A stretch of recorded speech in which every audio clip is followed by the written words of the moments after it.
एक वो राम है जिसको इकबाल ने कहा था कि उस राम पर हमें नाज है। तो आज देश के अंदर राम बट गए हैं। एक राम जो सावरकर के दिखाए हुए जिस राम पर ये राजनीति करते हैं, जिस हनुमान पर राजनीति करते हैं, वो अपने जितने भी समर्थक हैं आज उनको किस तरीके की नफरत की आग में झोंककर फिर उनसे किनारा करते हैं। वो हमने बिट्टू बजरंगी के केस में हमने देखा कि किस तरीके से नफरती लोगों को खड़ा करके उनसे किस तरीके से नफरत और जहर उगलवाई जाती है, तलवारें बंटवाई जाती हैं, हथियार उनके हाथ में दिए जाते हैं। अरे कहना चाहती हूँ हिंदुस्तान की फिजाओं में नफरत को और नफरत का जहर घोलने वालों से कहना चाहती हूँ, इसी नफरत और इसी हिंदुस्तान की फिजाओं में तुम्हारे बच्चों को भी सांस लेनी है। तो आज देश के प्रधानमंत्री से कहूंगी कि क्या हम सच में आजाद हो चुके हैं? देश के प्राचीर से हर साल ये तिरंगा लहराया जाता है, 7 दशक हो चुके हैं, लेकिन आज भी लगता है कि आज भी हम गुलाम हैं। लेकिन जिस तरीके से बिट्टू बजरंगी की गिरफ्तारी हुई, जैसे माना जा रहा है कि जाहिर है न्यू हिंसा या मेवात हिंसा से जुड़ा हुआ मामला है, तो क्या मोनू मानेसर पे सरकार को या प्रशासन को कार्रवाई नहीं करनी चाहिए? देखिए, अभी हाल ही में राजस्थान पुलिस को एक ट्वीट करके ये बताना पड़ा कि बिट्टू बजरंगी, क्योंकि लगातार एक फेक न्यूज चलाई जा रही थी कि बिट्टू बजरंगी को राजस्थान पुलिस ने क्लीन चिट दे दिया, और फिर एक साथ में एक फोटो भी वायरल हो रहा था जिसके अंदर बिट्टू बजरंगी किसी पुलिस अधिकारी के साथ एक फोटो में आपको नजर आ रहा था। तो फिर उसके बाद लगातार ये फेक न्यूज चलाई जा रही थी कि राजस्थान पुलिस की तरफ से क्लीन चिट मिल गई है। लेकिन बड़ा सवाल आज भी वही है कि राजस्थान पुलिस ने ट्वीट करके ये बताया कि अभी किसी भी तरीके से जो नासिर और जुनैद के केस के अंदर मोनू मानेसर जो आरोपी है, भगोड़ा है, उसको क्लीन चिट नहीं दी गई है। लेकिन सवाल ये है कि आखिर क्यों हरियाणा पुलिस ऐसे गुंडे मवालियों को क्यों संरक्षण दे रही है? गौरक्षा के नाम पर, विश्व हिंदू परिषद के नाम पर, बजरंग दल के नाम पर, आरएसएस के नाम पर आप कब तक ये गुंडाई और कब तक इस तरीके से लोगों की लिंचिंग करेंगे? एक समुदाय को बार बार टारगेट करना, बार बार गद्दार और आतंकवादी बताना। आज भी हरियाणा के कुरुक्षेत्र के अंदर ये कहा गया, ये रैली निकाली गई, ये कहा गया कि आज जिसकी दुकानें, जिसने मुसलमानों को दुकानें और घर दिए हैं, 2 दिन का समय दिया है। आखिर ये क्यों होता है? हरियाणा में ये आग अभी तक ठंडी नहीं हुई है। क्यों प्रशासन सुचारू रूप से काम नहीं करता? क्योंकि हरियाणा सरकार तो पहले ही कह चुकी है कि पुलिस जो है, पुलिस सबको प्रोटेक्शन नहीं दे सकती है, ये कह चुकी है हरियाणा पुलिस। लेकिन देखिए, आज भी अगर हम पहले भी कहते रहे और फिर से हम कहते हैं कि अगर आपके हाथ में प्रशासन नहीं है, पुलिस प्रशासन अगर आप सही तरीके से नहीं संभाल सकते हैं तो आप उस पद को छोड़ दीजिए। हम खट्टर सरकार से कहते हैं क्योंकि आपके बस का नहीं है, क्योंकि हर रोज मुसलमानों को जिस तरीके से लिंच किया जा रहा है, हर रोज मुसलमानों के घरों पर जिस तरीके से बुलडोजर चलाया जा रहा है, सुप्रीम कोर्ट को इंटरवीन करना पड़ता है, लेकिन आप लॉ एंड ऑर्डर मेंटेन करने के लिए आप असफल रहे हैं। तो इसीलिए आपको अपने पद से इस्तीफा दे देना चाहिए, क्योंकि देखिए देश तो सबका है। आपकी अगर ये सोच और ये मानसिकता है कि आप मुसलमानों को इस तरीके से उनका आर्थिक बहिष्कार करके, उनको परेशान करके, उनका घर, उनकी दुकानें छीन करके आप हरियाणा और मेवात और नूह से आप उन्हें निकाल देंगे, तो यह आपकी गलतफहमी है। हिंदुस्तान के मुसलमानों को ना आप कल निकाल पाए थे, ना आप आज निकाल पाएंगे और ना ही कल कोई निकाल पाएगा। देखिए, आज ये मोदी सरकार जिस तरीके से जाने पर है, 9 महीने का बस सिर्फ वक्त रह गया है। 9 महीने में ये जितना उत्पात मचा सकते हैं, क्योंकि ऐसे गुंडे मवाली इसीलिए पाले हुए हैं, जितने भी तमाम भाजपा के दल हैं इसीलिए पाले गए हैं ताकि ये गुंडाई करें, इनकी गिरफ्तारी नहीं होगी, इनको संरक्षण दिया जा रहा है। 9 महीने तक ये उत्पात मचाएंगे और ये हम जानते हैं कि ये। लेकिन कॉल तो 28 अगस्त की भी दी गई है कि यही ऐसी यात्रा फिर से निकलेगी नूह में। बात देखिए, मैं आपको कह रही हूँ ना, मैं आपको कह रही हूँ कि इस तरीके के जो 9 महीने तक, आप 28 अगस्त की बात कर रहे हैं, मैं कहती हूँ 9 महीने तक चलेगा। 9 महीने तक हर रोज कहीं ना कहीं कोई बेटी बलात्कार होगी, हर रोज कहीं ना कहीं कोई हिंसा भड़केगी, कहीं ना कहीं किसी बिट्टू बजरंगी जैसे छुटपुइया एक किसी नेता को गिरफ्तार कर लिया जाएगा और फिर ये कहा जाएगा जागो हिंदू जागो। इस तरीके की भाषा का इस्तेमाल करके कि किसी हिंदू ने तुम्हारे लिए आवाज उठाई तो फिर देखो तुमने उसका साथ नहीं दिया। जिस तरीके से जाटों से, जिस तरीके से गुजरों से इन्होंने समर्थन मांगा, क्योंकि ये वो जो दुम दबा करके भागने वाले कायर हैं, ये वो संघी कायर हैं जो पुलिस को देखकर जिस तरीके से भागते हैं। बिट्टू बजरंगी को हमने देखा कि बिट्टू बजरंगी की जब गिरफ्तारी हुई तो कैसे किनारा किया इन्होंने कि हम तो विश्व हिंदू परिषद अलग से किनारा करता है, दूसरी तरफ सारे जितने भी दल हैं ये पूरी तरीके से किनारा कर लेते हैं। लेकिन जब बिट्टू बजरंगी को बलि का बकरा बनाना होगा तो फिर देखिएगा ये किस तरीके से उसका फूल माला से स्वागत होगा, क्योंकि फिर वो आखिर छुटभैया नहीं तो चुनाव जो उसको लड़ाना है। क्या कसर रह गया है जो अभी 28 तारीख को ये लोग पूरा करने वाले हैं, ये बताएं। देखिए वही माहौल, वही नू हिंसा का जो माहौल था वो दोबारा से बनाने की कोशिश है। लेकिन मैं ये बात बहुत अच्छे से जानती हूँ कि मुसलमान न कल डरा था, न आज डरा है और ना कल डरेगा। अब बातें लाख कोशिश कर ले डराने की, लेकिन हम तो हर रोज उस डर के साथ जीते हैं और हर रोज उस डर के साथ मरते हैं। जिसका अल्लाह निगहबान हो वो उससे उसको बनते से क्या डर लगेगा। इस तरीके के जो नफरती जो लोग हैं वो नफरत से समाज में जहर घोलने का काम करते रहेंगे और हम मोहब्बत की तरह हम इसी तरीके अपनी फिजाओं में मोहब्बत घोलते रहेंगे। लेकिन मेरा दो सवाल है कि एक तरफ तो बिट्टू बजरंगी को पकड़ा गया, उसके बाद विश्व हिंदू परिषद ने किनारा कर लिया, बजरंग दल ने भी, लेकिन दूसरी तरफ सुरेश चौहान के हैं वो उनको सम्मानित कर रहे हैं, स्टेज पे बुला के हाथ में मेडल दिया जा रहा है। देखिए ये जो सुरेश चौहान है ये कौन है, ये कौन है, ये भी सुदर्शन के एडिटर है। नहीं, आप सुदर्शन के एडिटर देखिए, ये एक ऐसा प्लेटफॉर्म है, ये ऐसा प्लेटफॉर्म है जो दिन रात जहर उगलने का, जो हाथ में तलवार बंदूक जिहाद और क्रिकेट जिहाद और जमीन जिहाद और सिर्फ मुसलमानों के काटने और मारने की बात करता है, आप उसको पत्रकार कहते हैं। मैं कहती हूँ कि ऐसे लोगों को आप पत्रकारों की श्रेणी में मत डालिए, क्योंकि अगर आप उसको पत्रकार कहेंगे तो ये बाकी पत्रकारों के लिए जो जिंदा पत्रकारिता है उसके लिए ये धब्बा है। तो देखिए उसको कम से कम आप पत्रकार मत कहिए, वो अपने आप को सीधे से वो कहता है कि वो बजरंग दल आरएसएस समर्थक है, तो आप उसको वो कहिए कि भाजपा का एक वो दलाल है, तो उसको दलाल करके संबोधित करिएगा तो ज्यादा अच्छा लगेगा। और अगर आतंकवादी कहेंगे तो और ज्यादा अच्छा लगेगा, क्योंकि ये लोग सिर्फ देश की फिजाओं के अंदर देश का सौहार्द माहौल सिर्फ बिगाड़ने का काम करते हैं। लोग अमन और भाईचारे के साथ हिंदू और मुसलमान, सिख, ईसाई, जैन बहुत सब रह रहे हैं, लेकिन तकलीफ किसको है? तकलीफ ऐसे लोगों को है जो सिर्फ और सिर्फ राजनीतिक रोटियां सेकना चाहते हैं।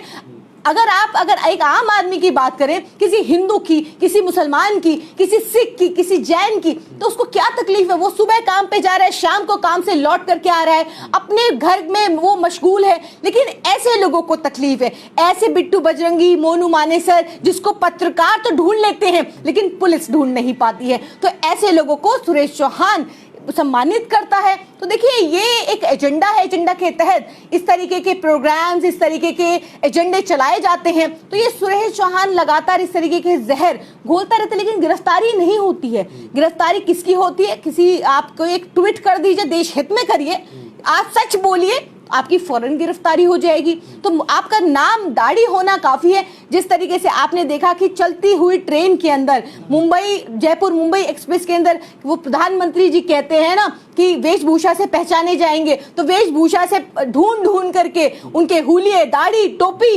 ढूंढ करके किस तरीके से एक आप जिहादी कहते हैं, ऐसे लोगों ने किस तरीके से ढूंढ करके उन मुसलमानों को मारा।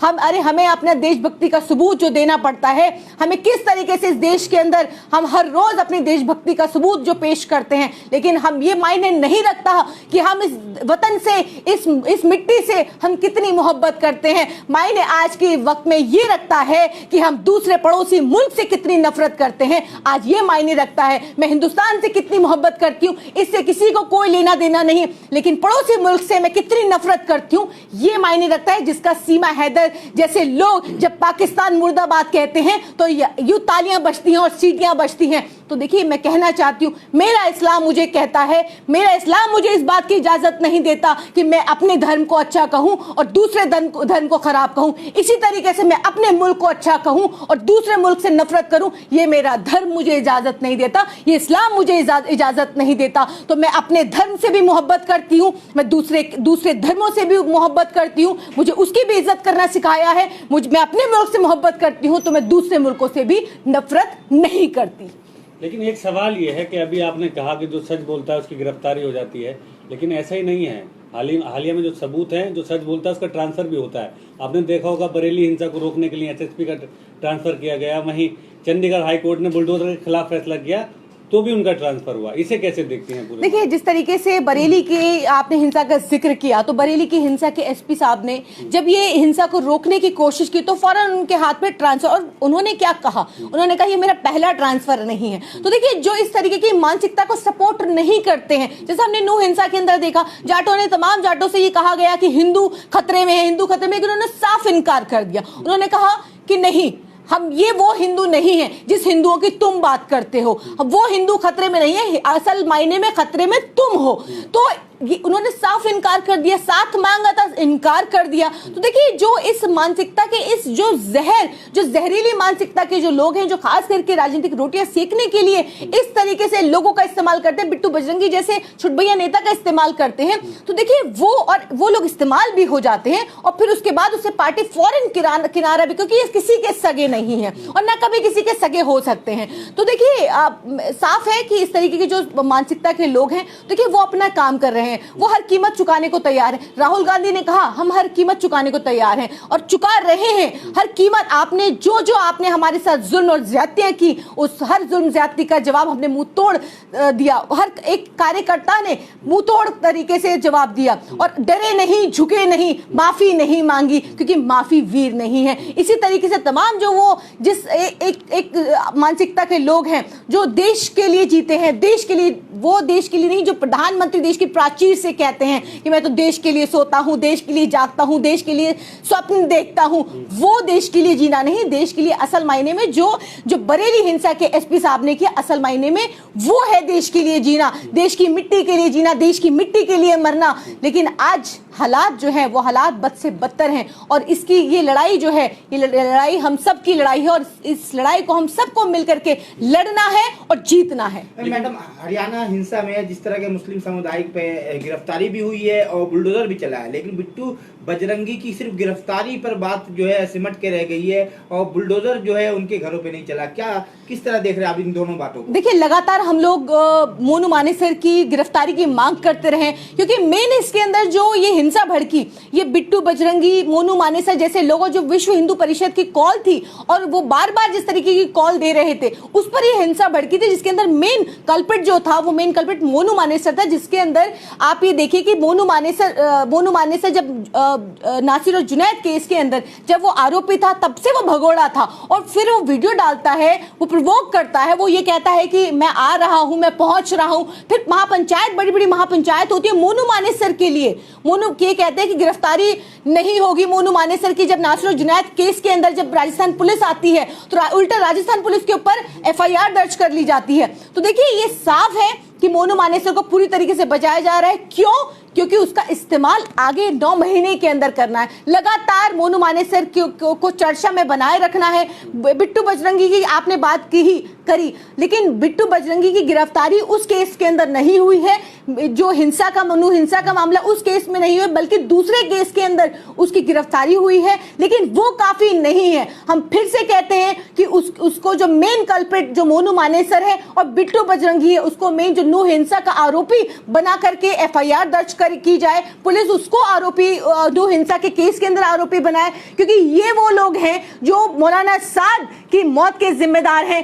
6 जो वहां पर मौतें हुई हैं उसके ये जिम्मेदार हैं। तो आखिर की कैसी जांच चल रही है, आखिर ये कैसी सरकार है कि किस तरीके की तानाशाही है कि एक तरफ 6 लोगों की मौत हो जाती है, हजारों लोगों के घरों पर बुलडोजर चल जाता है, गरीबों, कैसी वीडियोस न्यूज से सामने आ रही हैं कि जिन बुजुर्गों के घरों को जला दिया गया, उनके काम कारोबार को तबाह बर्बाद कर दिया गया। ये कैसी तानाशाही है, गरीबों के ऊपर इस तरीके का जुल्म और ज्यादती। देखिए, मैं आपसे ये कहना चाहती हूँ, फिर से कहूंगी, हम लगातार मोनू मानेसर और बिट्टू बजरंगी की हम गिरफ्तारी की और जितने भी इसके अंदर आरोपी हैं, हम सभी की गिरफ्तारी की मांग करते हैं और खट्टर सरकार से कहना चाहते हैं कि देखिए, जुल्म उतना कीजिए जितना कल को आप सह पाए। तो उतना जुल्म करना ठीक नहीं, और खास करके गरीबों के ऊपर, जो गरीब जो वहां पर कमा खा रहा है और सालों से, कई जनरेशन से रह रहा है, उसको आप पलायन करने पर मजबूर कर रहे हैं। शर्म आनी चाहिए आप। प्रधानमंत्री लाल किला की प्राचीर से कहते हैं कि 140 करोड़ जो है परिवारजन है,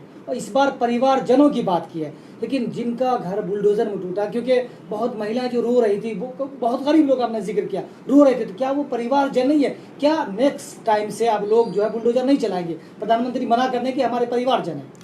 देखिए, ये सिर्फ और सिर्फ राजनीतिक भाषण था, क्योंकि आप देखिए कि जिस तरीके का भाषण प्रधानमंत्री जी ने दिया, उनकी जुबान और उनकी खुद का शरीर उनके साथ नहीं खड़ा हुआ था। देखिए, वो प्रधानमंत्री, वो देश के 140 करोड़ के प्रधानमंत्री हैं, लेकिन जब वो भाषण दे रहे थे तो सिर्फ और सिर्फ जिस तरीके से वो विपक्ष को टारगेट कर रहे थे, जिस तरीके से वो बोल रहे थे, तो ऐसा कतई नहीं लग रहा था कि वो देश के प्रधानमंत्री बन करके ये वो भाषण दे रहे हैं। ऐसा लग रहा था कि वो भाजपा के एक मंत्री और एक प्रधानमंत्री से भाजपा के प्रधानमंत्री होकर के ये भाषण दे रहे हैं, क्योंकि जिस तरीके से वो 140 वो आपके मेरे सबके प्रधानमंत्री हैं, लेकिन वो भाषण पूरी तरीके से राजनीतिक था। वो जिस तरीके से उन्होंने परिवारजनों कह करके देश के 140 करोड़ लोगों को संबोधित किया, तो ऐसा लग रहा था। और वो फिर उसके बाद उनका कहना, मैं देश के लिए खाता हूं, देश के लिए पीता हूं और देश के लिए सोता हूं, मुझे स्वप्न भी आते हैं तो देश के लिए आते हैं। तो देखिए, ये साफ नजर आता है कि ये किस तरीके से बनावटी, क्योंकि जो आदमी मणिपुर नहीं जाता, जो बेटियों के आंसू नहीं पोंछता, जो नू की हिंसा को नहीं रोकता, बुलडोजर तंत्र जो आज देश के 7 दशक बाद भी कहते हैं बुलडोजर आजाद हो गया, लेकिन ये देश अभी तक आजाद नहीं हो पाया। मणिपुर पे तो बोला ना कि वहाँ पे शांति है।